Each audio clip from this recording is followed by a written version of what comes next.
България е стара авиационна държава. Първото усилие в тази област в България е направено още през далечната 1902 година. Тогава поручик Джамджиев създава първия летателен апарат, по-тежък от въздух. Той е изпитан на 8 март 1902 година. Това се случва още преди братя Райт. Първият боен полет от 1912 година е нещо градено повече от десетилетие.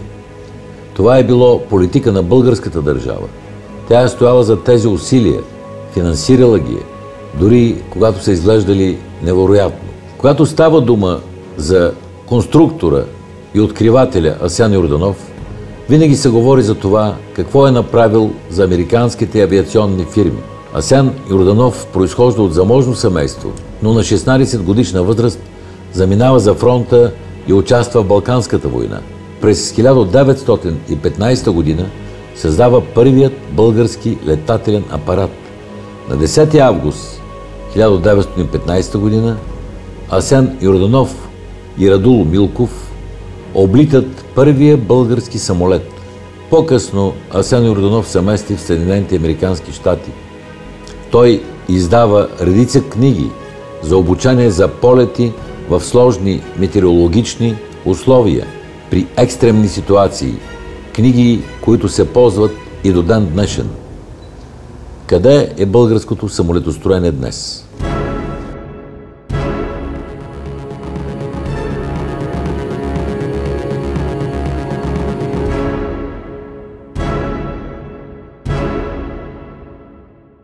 Казвам се Тони Илиев, управител съм на Аероплан ДАР. Нашата компания произвежда малки ултралеки самолети. Основана е 1995 година. За този период от време имаме няколко различни вида модели. В началото започнахме в един гараж. Почнахме да работим по първия самолет 1995 година. Разбира се, като всяко едно начинание в България имаше своите катаклизми. Така че се наложи първия проект, който беше заложен, да бъде изоставен. Започна се втори проект, 1998 година. Първия проект беше ДАР 11, след това беше ДАР 21. За разлика от ДАР 11, ДАР 21 беше завършен като проект. Самолета беше започнат 1998 година май месец и 1999 година вече беше на летище Божурище. Там успяхме да го облетиме самолета, поканихме за облитането на самолета Свилен Иванов. 2000-та година започнахме официална процедура по регистриране. Имахме идеята за някакъв вид сертификат, но се оказа, че в България това е невъзможно, но поне минахме процедурата да регистрираме самолета официално. В крайна сметка получихме български документи за регистрация и за летателна годност. Но тук с модела 21, общо нещата вървяха прилично добре, но като първи самолет имаше много недостатъци. Определено имаше проблеми с центровката, трудно летеше с двама човека, имаше слаб двигател, маломощен двигател. Така се получи, че самолета летя така доста време, но като цяло си остана капризен самолет, труден за ежедневна експлоатация.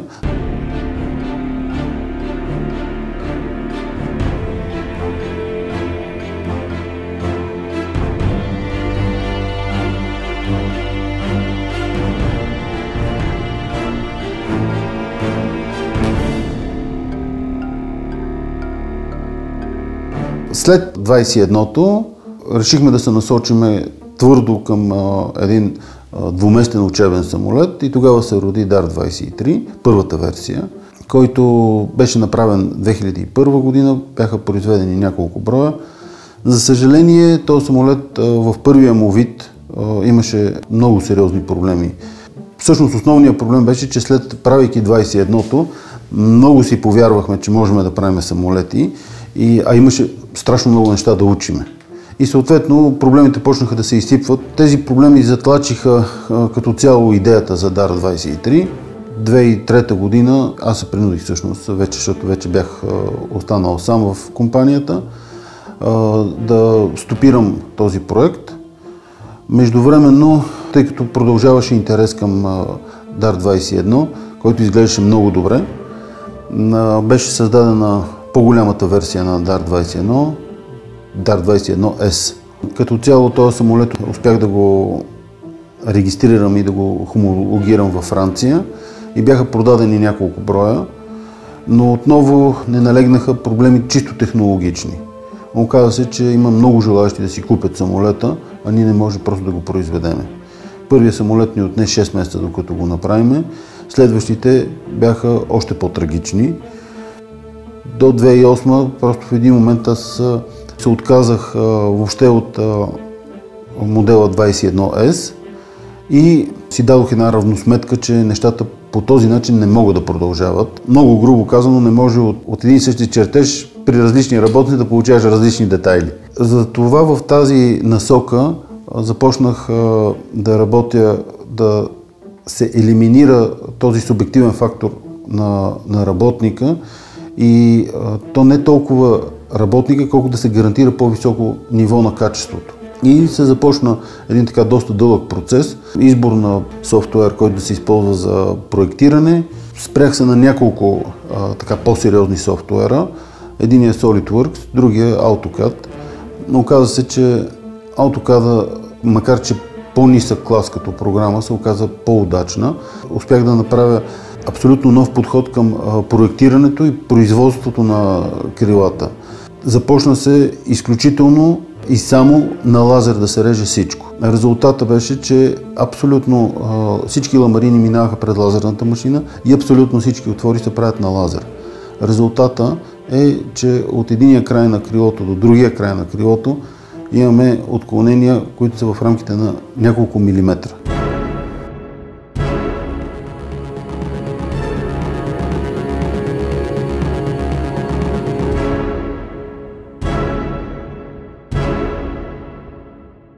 Собственик съм на фирма Лазер Продукт, която се занимава с джоб-шоп услуги, лазерно рязане. Един от нашите клиенти е и Тони Илиев. Нашата работа е да му помагаме да строи самолетите си. Малките хубави едноместни и двуместни летателни апарати, които със своите усилия той успя да започне да ги продава и в чужбина, което нас много ни радват. Всички детайли, които касаят листов материал, от крилата до спирачките на самолета, се изработват при нас на лазерните машини, които ние имаме и експлоатираме. Нашите взаимоотношения са следните. Почти вече му знаем наизуст гамата, която трябва да се реже. Освен нещо ново, което комуникираме с съвременните технологии, той ни изпраща по интернет и ние изработваме. Всичко друго ни е до болка известно. Достатъчно е само да докарам материала и след една седмица самолетът е готов. Оттам нататък негови са грижите да го сглоби, да го облети, както казва той, ако не се лъжа в термина, и да го продаде на клиент, който с удоволствие да се рее в небето.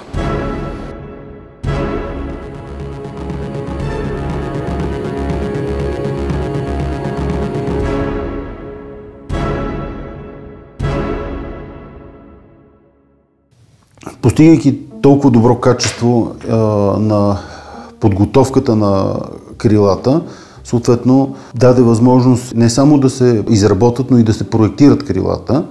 И всъщност 2008 година, когато реших да спра програмата Dart-21S, реших, че с техническия потенциал в страната да се хвърлям на сравнително голям самолет, двуместен самолет, какъвто беше 21S, си е технологично самоубийство.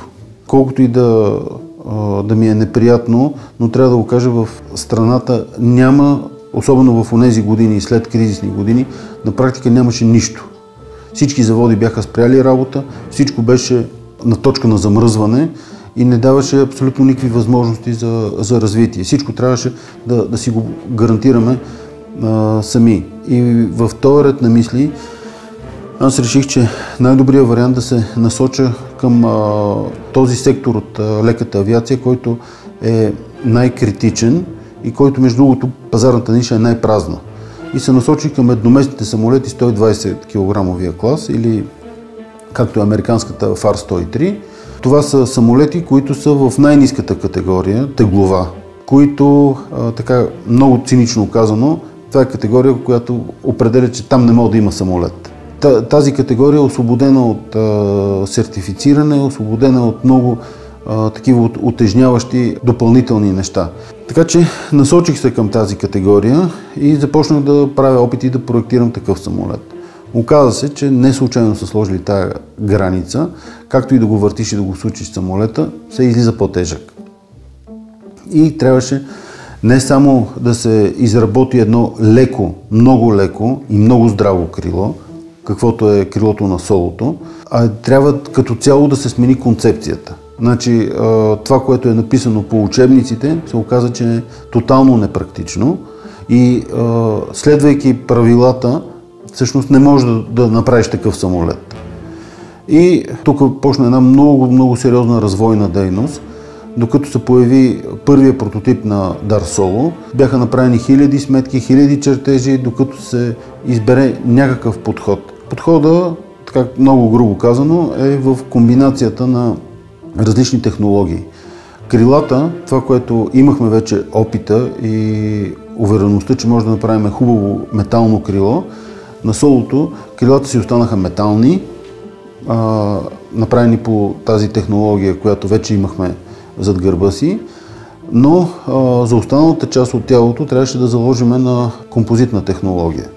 Това беше единствената технология, която можеше да ни даде за наистина силовите елементи ниско тегло. И там се започна една одисея, в която трябваше стъпка по стъпка да се мине целият диапазон от елементарния стъклоплат, да се стигне до карбонови конструкции тип Формула 1. В едни така почти гаражни условия, знаейки какво правиме, успяхме да си направим термична камера, да си направим вакуумна инсталация и с течение на времето всичко това беше усъвършенствано до такава степен, че нещата почнаха да стигнаха на ниво Формула 1. Колкото и нескромно да звучи, аз смятам, че за нашите условия това, което правим, е уникално.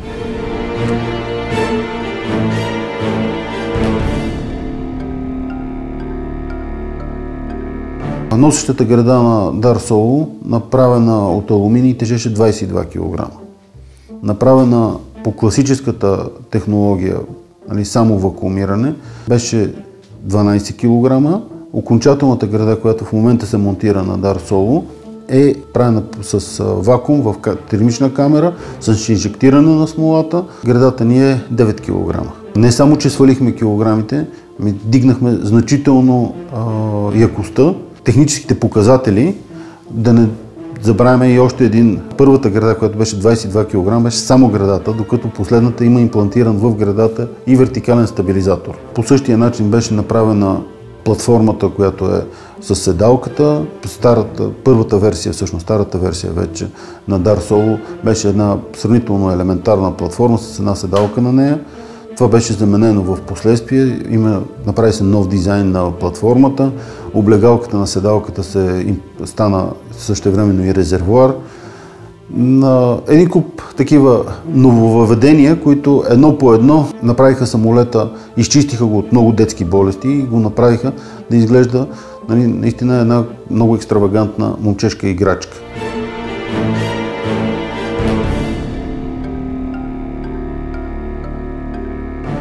Сега сме тук в производственото помещение. Може да видите, това е крилото на Дар Соло, изцяло метална конструкция.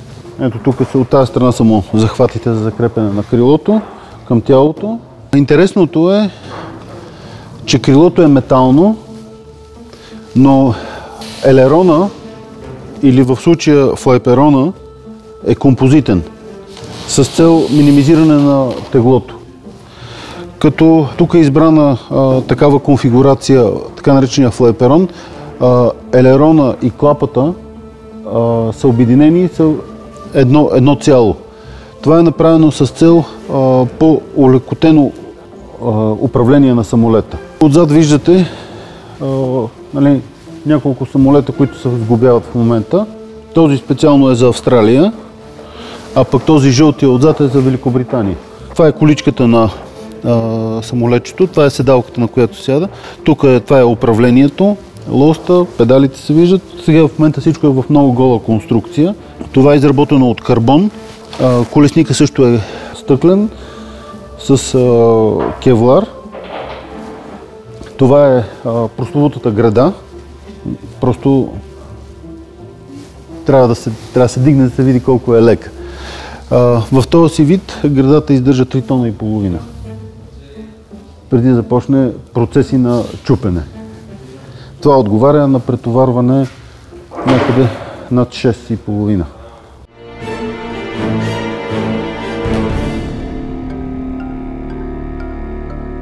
Казвам се Красимир Кондов и съм асембли менеджер и се занимавам с глобалното на крила и опашни плоскости за аероплани дар. Познавам се с Тони от 1 година вече. Миналата година се кандидатствах за стаж, понеже съм завършил технически университет.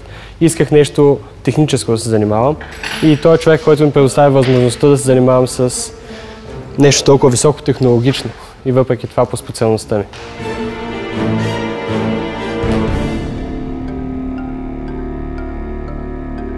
Това е един от прототипните образци, който мина част от изпитанията и се подготвя вече за изпращане за Германия.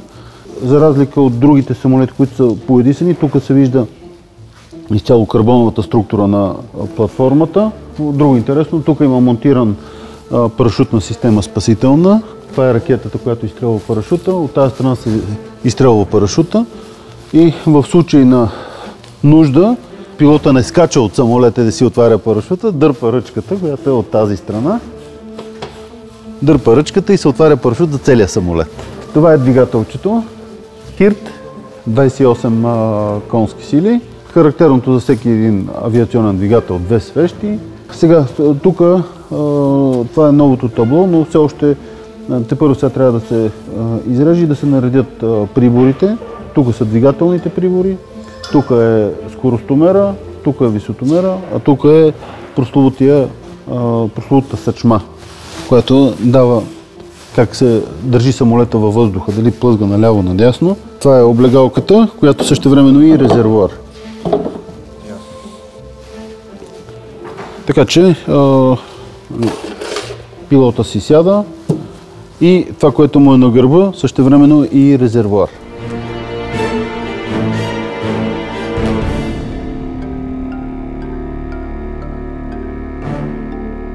Аз съм Дани, цял живот съм искал да се занимавам с авиация. От малък още се интересувам и по щастливо стечение на обстоятелствата се запознах с Тони.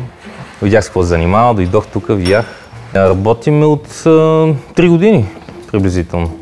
Само надявам се скоро да взема и лиценз за пилот, защото в момента се уча да летя.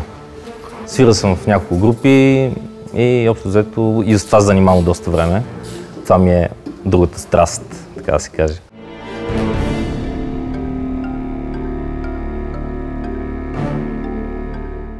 Този самолет може да се нагласи за всеки един пилот персонално и да се нагласи така, че да лети перфектно с този, който му е собственик. Идва човека Хикс, който е 1,50 м висок, тежи 50 кг. Ние нагласяме самолета така, с центровка на крила, всичко, че този самолет да лети перфектно с този човек. Идва следващия човек, който е 2 метра висок, тежи 120 кг. Самолета, който приготвяме за другия човек, правиме нужните корекции и без някакви проблеми се наглася самолета да лети перфектно за този човек. Това е много важно да се има в предвид, тъй като тук говорим за самолети, които са в най-ниската категория. Когато един самолет тежи 120 кг и имаш пътник, който е 120 кг, това е 50% от теглото. Или тази персонализация на самолета е изключително важна. Така че това може да лети този самолет както с 120 кг човек, така и с 50 кг човек. Самолетът може да бъде нагласен така, че да е за човека Хикс перфектното.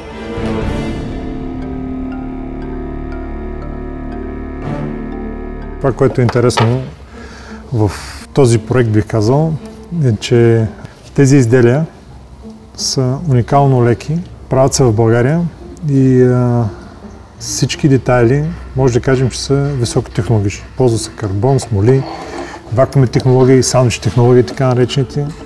Нещата са направени едновременно и да са здрави и леки и да функционират добре. Имах щастието да присъствам в тестовете в Белозем. И такова беше мнението и на германския тест пилот. В момента правим нещо, което наистина е много, много добро и уникално начинание за България. Много са напреднали нещата, в смисъл и в монтажните операции, и като технология на изработване. Изчистени са и знам, че е едно надежно изделие.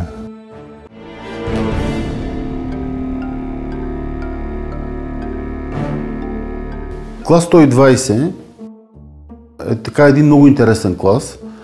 По принцип, за този клас не се изисква абсолютно нищо. Или ако има някакви изисквания, те са съвсем такива регионални. Примерно да се регистрира в общината. Това какво ще рече? За самолета не се изисква регистрация, не се изисква сертификация, за пилота не се изисква документ за правоспособност. С една дума, никой нищо.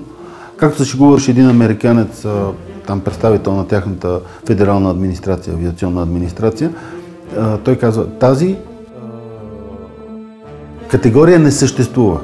И това е хубавото на тази категория. Хубавото, че тази категория има и в България, но идва така критичния момент. Хубаво, за да летиш не се изисква документ, ами все пак трябва да се научиш някъде. Човек може да се научи да лети по много начини. Нали, официалният начин е да се запишеш на някой курс, неофициалният е да се научиш да летиш с някой приятел. Това, което практикуват специално в Америка, за такъв тип самолети не ходят на курсове, ми се учат с приятел. Сега, хубавото е на тази категория, че тя има много интересни изисквания, много специфични изисквания, които правят самолета много лесен за пилотиране. Примерно, американците имат много ниска, директно закована, много ниска скорост на излитане и кацане. Другата категория от хора, които се насочват към тези самолети, са така наречените ветерани.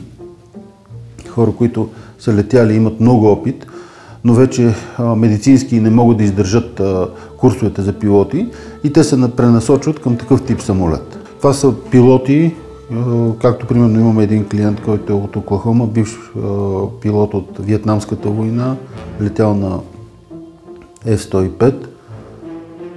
Аз по всичките, както и да го въртиш и да го сучиш, ето този полковник от американската армия си избрал наш самолет да си лети в свободното време. И много са хората, които са с много опит, които в крайна сметка си избират един такъв лек, елегантен и елементарен за летене самолет, който дава максималното от едно летене при едни минимални разходи.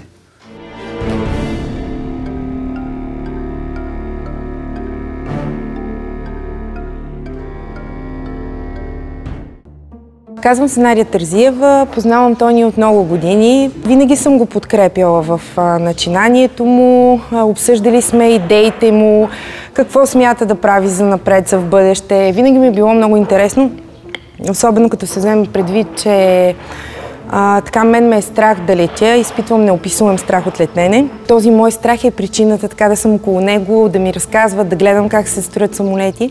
Сега във фирмата се занимавам с маркетинга и рекламата, поддържам страницата, уебсайта, ще им помагам с изложенията за напред. Работя от 3 месеца при Телни и ми е много интересно и много приятно.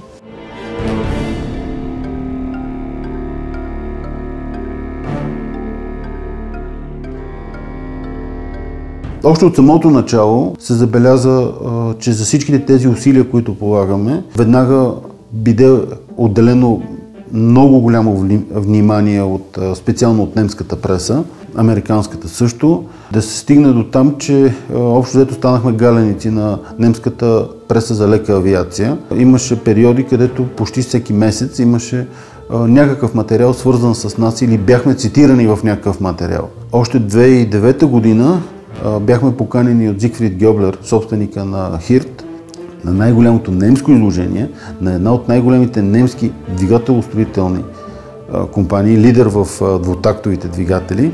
Значи на немското изложение, на немската фирма да се постави български самолет. Това веднага беше разтълкувано много позитивно от всички немски авиационни медии и се стигна до такива абсурди, че нас ни слагаха в категорията държава Германия. Беше много приятно, когато виждаш хора, които само си чел по списания и си чел техни книги, разни професори от Хамбург и така нататък, идват при тебе и ти казват, нали, много добра работа. И в момента имам, нали, така, претенцията, че последната версия на Солото е, може би, наистина най-добрият самолет, който някога сме правили. Стъпка по стъпка бяха изчистени всички технологични проблеми. Макар че говорим за един малък едноместен самолет, той си е, в крайна сметка, ние имаме един краен продукт. Когато започна сертификацията на Соло по немските стандарти, колкото и куриозно да звучи, следваме процедура, каквато следват и Airbus. Всъщност всички, които искат да си сертифицират самолет или въздухоплавателно средство в Германия, си следват едни определени процедури и бяха проведени всички тестове, които са свързани с сертифицирането. Всичко мина успешно. Нещо повече, на практика почти във всички параметри, колкото и да изглеждаше невероятно, ние ги минахме и то ги минахме без някакви сериозни проблеми.